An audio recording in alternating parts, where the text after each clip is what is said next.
Hi friends. காலையில் எந்திரிச்சதே late தான். ரொம்ப லேட்டுன்னு சொல்ல முடியாது, ஒரு 10 மணி தான் இருக்கும். எந்திரிச்சு கிச்சனுக்குள்ளே பூந்து வந்ததுமே தட்டு தடு மாதிரி எல்லாத்தையும் எடுத்துகிட்டு இருந்தேன். இதில் வேற அவனுக்கு ஒன்று சமைக்கணும், எனக்கு ஒன்று தனியாக சமைக்கணும்னு ஒன்று தலை சுத்த ஆரம்பிச்சிருச்சு. இருக்கவே இருக்கு உப்புமான்னு சொல்லி உப்புமா வச்சு விட்டேன். அப்புறம் கூடவே கொஞ்சம் பொட்டுக்கடலை சட்னி அரைச்சிருந்தேன். பார்த்தீங்களா, ஒரே கல்ல 2 மாங்காய். அந்த உப்புமாவே தம்பிக்கும் ஊட்டி விட்டுட்டேன். மதியத்துக்கு என்ன பண்ணலான்னு யோசிச்சுட்டு இருந்தேன். சிம்பிளாக ஏதாச்சும் பண்ணிடலான்னு சொல்லி நிலக்கடலை சட்னி அரைத்து விட்டேன்.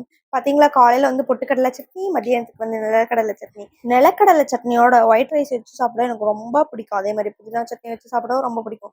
எங்கள் ஊர் சைடில் பாதி பேர் பாதி பேர் இது சாப்பிடுவாங்க, ரொம்ப பிடிக்கும். ஆனால் என் ஹஸ்பண்ட் கிட்ட சொன்னால் சீம்பாரு.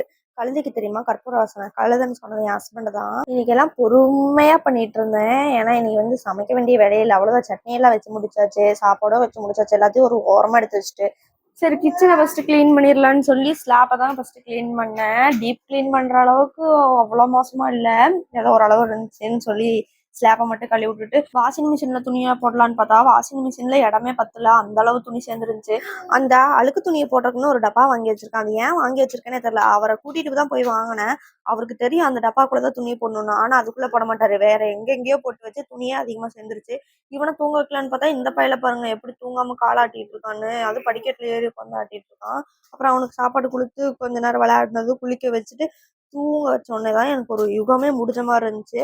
அப்புறம் அவன் ரொம்ப வேற துடைக்கணுமே, எந்திரிச்சிருவானன்னு பார்த்துட்டு இருந்தேன். மெதுவாக திறந்து மெதுவாக தொடச்சிட்டு இருந்தேன். இத்திலூண்டு இவனுக்கெல்லாம் பயப்பட வேண்டியதாக இருக்கு. கரெக்டாக எல்லாத்தையும் தொடச்சி முடிச்சுட்டு துணியை காய போட்டுட்டு இருந்தேன். தம்பி எந்திரிச்சிட்டு ஒரே அழுக. அப்புறம் தூக்கிட்டு வந்துட்டு எல்லா வீட்டையும் தொடச்சி முடிச்சுட்டுங்க. எல்லா இடத்துலையும் இந்த மேட் எடுத்து போட்டோன்னே தாங்க அப்படியே மனசே திருப்தியாக இருக்கும்.